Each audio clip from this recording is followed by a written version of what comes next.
qu'adieu à l'honorable Monsieur Philippe Landry, président du Sénat canadien. C'était toujours déjà lointain où l'Iroquois harcelaient les colons, où les coureurs des bois, nés sur le sol normand et le granit kimérique, promenaient au désert vierge de l'Amérique la force et la valeur des preux du monde ancien.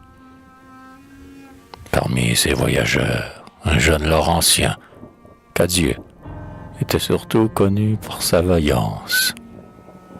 Issu de laboureur, au sortir d'une enfance passée au bord d'un lac vaste comme le ciel, Cadieux avait quitté le foyer paternel pour aller partager, libre de tout servage, le sort aventureux d'une tribu sauvage qui pliait le genou devant le crucifix. Les pères algonquins en lui voyaient un fils et chérissaient un chef, le chef blanc. À la chasse, il avait l'inlassable adresse de leur race.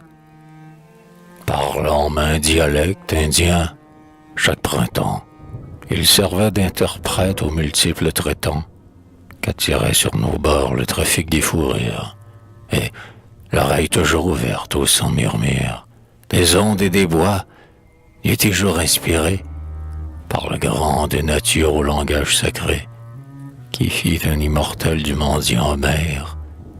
Dans les immensités de notre plage austère, l'aventurier devint poète.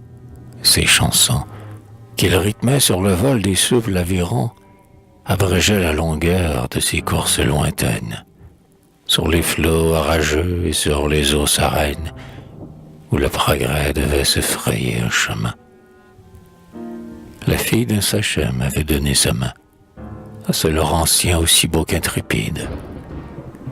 L'existence du preux coulait calme et limpide, comme un ruisseau d'azur quand, un matin de mai, en voyage, il apprit d'un trappeur alarmé que, prêt à se saisir de l'âge de guerre, les Iroquois du Nord, victorieux naguère, d'Algonquins qu'ils avaient désormais soumis, voulaient encore frapper leurs anciens ennemis.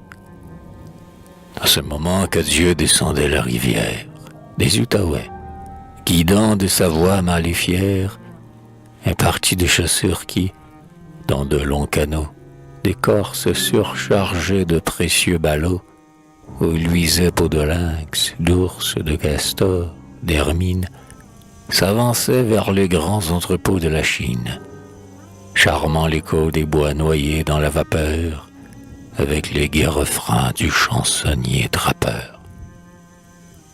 Un soir que le parti touchait presque au portage des 7 chutes, séduit par l'aspect de la plage et las de la pagaie, il tira ses bouleaux sur un sable d'argent caressé par les flots pour y passer la nuit.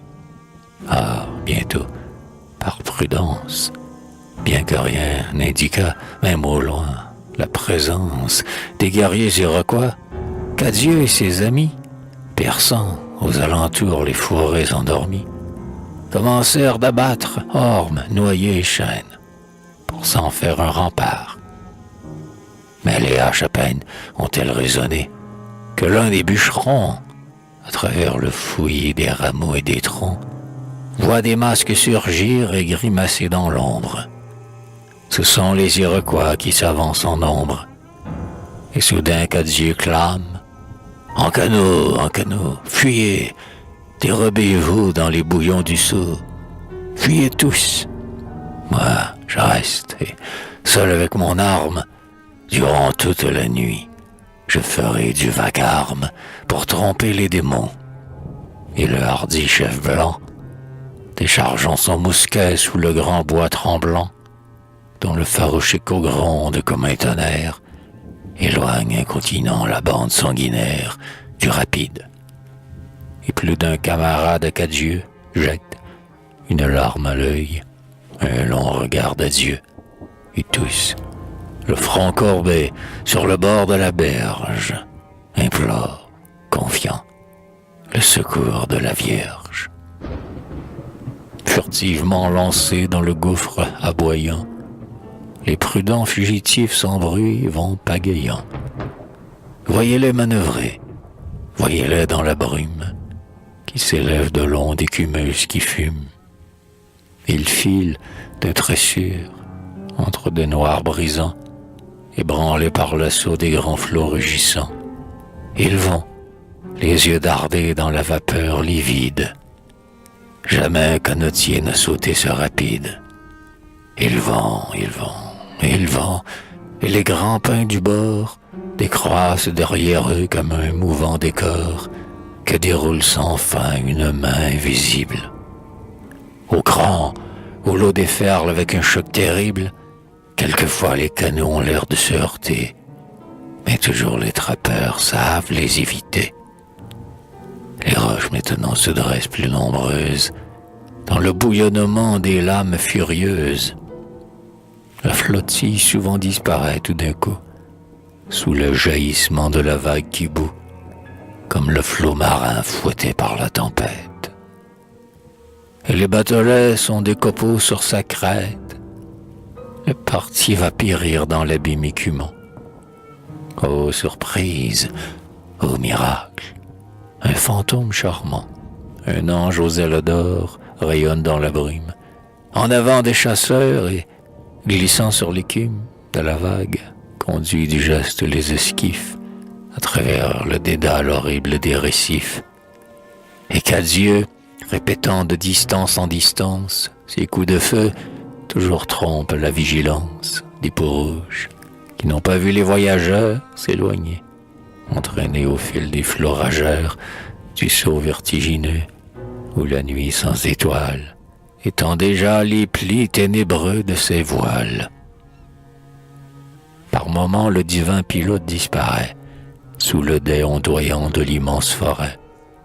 Quand le danger paraît moindre pour la flottille, mais avec plus d'éclat l'ange de nouveau brille, pour lui montrer la route au lacet mugissant, dès que les rocs plus drus se font plus menaçants.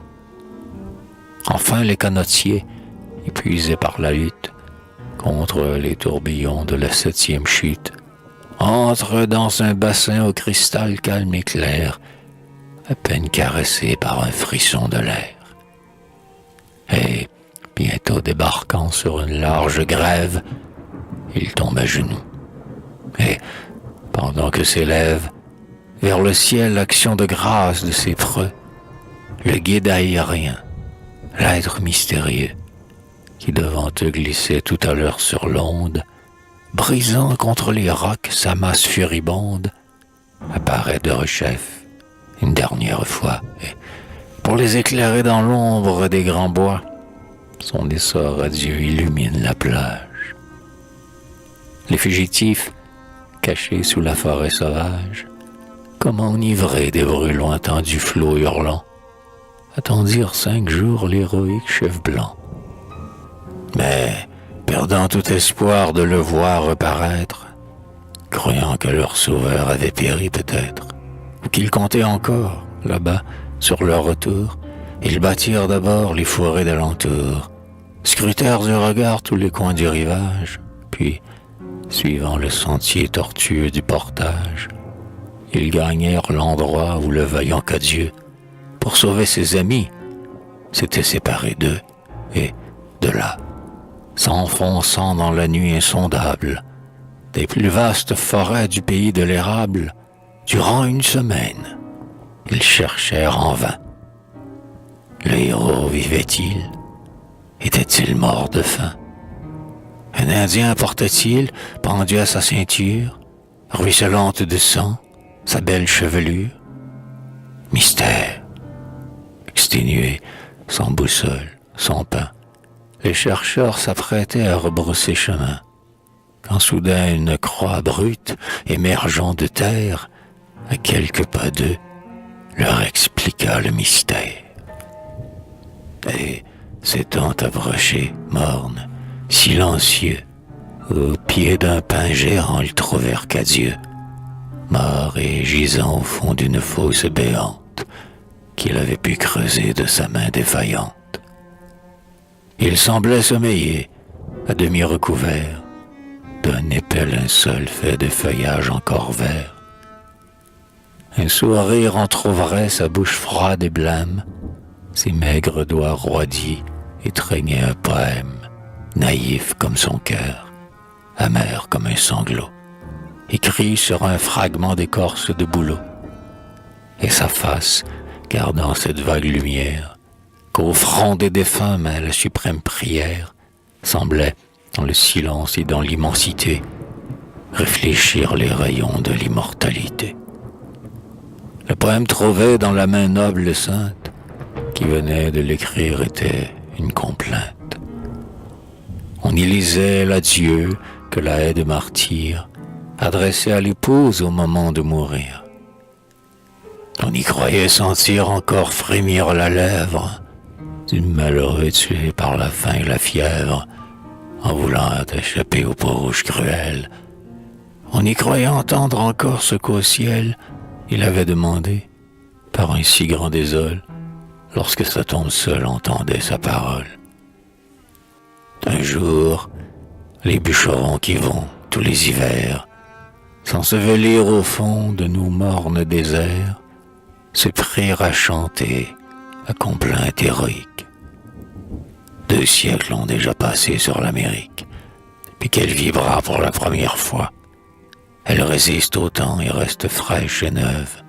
Et tant que l'Ottawa coulera vers le fleuve, tant que le Saint-Laurent se perdra dans la mer, tant qu'un Canadien français se dira fier de sortir de la race intrépide et féconde qui sacra de son sang le sol du Nouveau Monde, tant qu'il se vantera d'honorer pour aïeux les hardis pionniers qui firent sous nos cieux germer le saint froment des œuvres les plus pures, et tant qu'il aimera narrer les aventures des vieux coureurs des bois croyants et courageux, quelqu'un répétera les couplets de Cadieux.